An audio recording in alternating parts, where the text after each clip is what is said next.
The Tennessee GOP party released a web ad criticizing Michelle Obama for making what it believes are anti-American comments. Let's listen. For the first time in my adult life, I am proud of my country. I am proud of this country each and every day for the endless opportunities and resources that it has to offer. I'm proud to be an American every day when I realize the academic and job opportunities that women have in this country. For the first time in my adult lifetime, I'm really proud of my country. America is a land of opportunity, business-wise and education-wise, and that's why people all over the world are trying to get here. I'm proud as an American that people can come to this country, no matter what their race is, what their religion, or their culture, and that's given me incredible experience. So is that a fair attack? Joining us now, former Ohio Congressman John Kasich, political science professor at Occidental College, Dr. Caroline Heldman, and pollster Frank Luntz. Frank, let me begin with you as Mr. Words here, words that word. First of all, Michelle Obama, I believe, went on to clarify that she was talking about bringing people into the electoral process, how that excited her, and to use this to go against Michelle Obama as if she were the candidate, which she is not, I think is low. What do you say about that? Alan, I'm going to surprise you. I don't like this tone. I think that there's such an effort right now, which is not good on either side, to try to demonize, to try to take words out of context.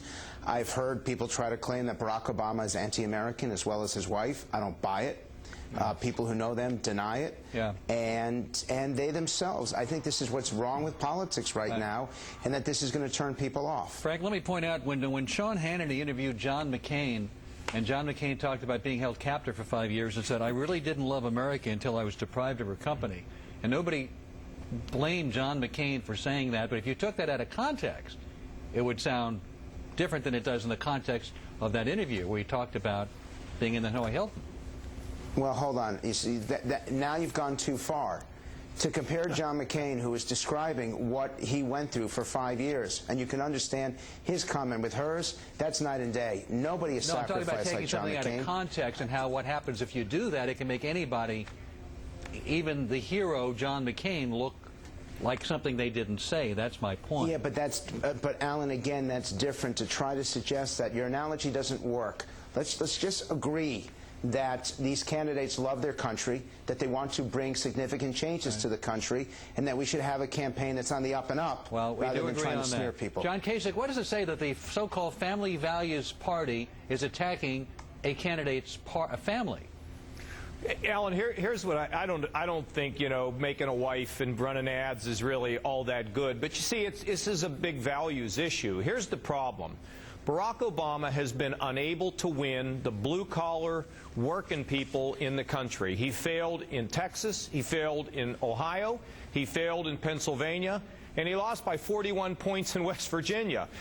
And what is big about this is when somebody who's a blue-collar working person hears the fact that they're not proud of America, it goes the wrong way. That's the kind of family I grew up in, Al. And then, if you take the comments about small-town America and you take the Reverend Wright thing, it's communicating a message to these blue-collar working people that Barack Obama doesn't quite get where they are. And that's why this ad's being run, and you're going to see more ads like this, and that's what he's going to have to overcome if he is to be president. And Carolyn, it's also fair for this reason. She's out there injecting herself in the campaign. She's taking shots at Hillary Clinton out on the campaign trail.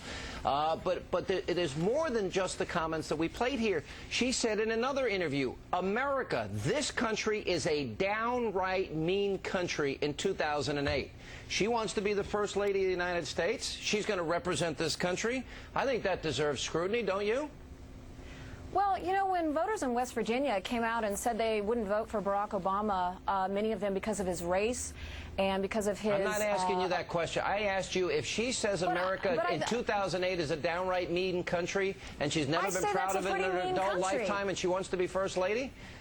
No, she didn't say she'd never been proud of America. She said it was the first time she was proud of America. In her adult lifetime. And I know I'm mincing words a bit, and I don't really want to address the content. You sound a little like Clinton.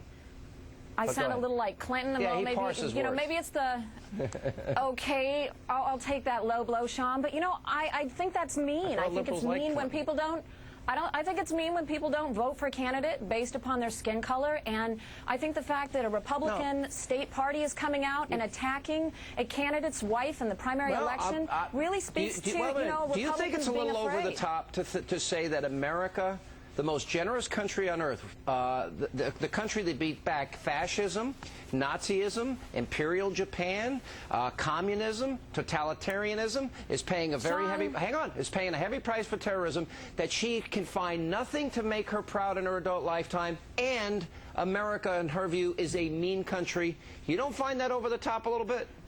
Sean, I have personally seen bodies lying in the streets of New Orleans. I asked you if you find those comments over the top. Can you answer a simple question? I sure can answer a simple question. If you pose a simple question, this is not a simple question. Are those comments over the top? Are they over the top? Well, I can't speak for Michelle Obama, but I can say that this country What do you isn't think? I'm not nice. asking you to speak for her. What do you think that America's a mean country in 2008? I think that's a rather ridiculous question to ask if a country is mean or nice. I think America is very complicated. It's a mixed bag. You don't think America's a generous, all you got to do is, country? that's ridiculous. I mean, what are you kidding me? America being a mean, there's no confusion here. It's ridiculous. Probably among Democrats, clearly. America is a great country. It doesn't mean it also can't be mean on certain counts. No, I wouldn't say we're a nice country. Well, I guess that's not our bag. We got we're a break. Superpower. But maybe those are those mean, bitter people clinging to their guns and Bibles that don't like people that aren't like them. Excuse me. Maybe those are the people that she's referring to. But we'll take a break. We'll come back. More with our panel and a lot more to come tonight. Straight ahead.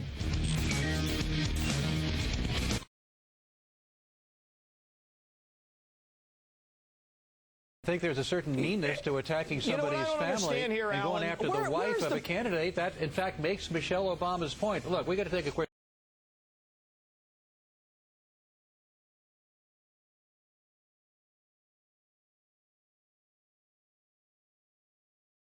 Caroline, let me ask you a question, because Barack Obama, as we were pointing out earlier with Colonel North tonight, brags on his website that he's the only major candidate who supports direct presidential diplomacy with Iran without preconditions, and that he would meet with, in his first year in office, the leaders of Iran, Syria, Venezuela, Cuba, North Korea. Again, no preconditions.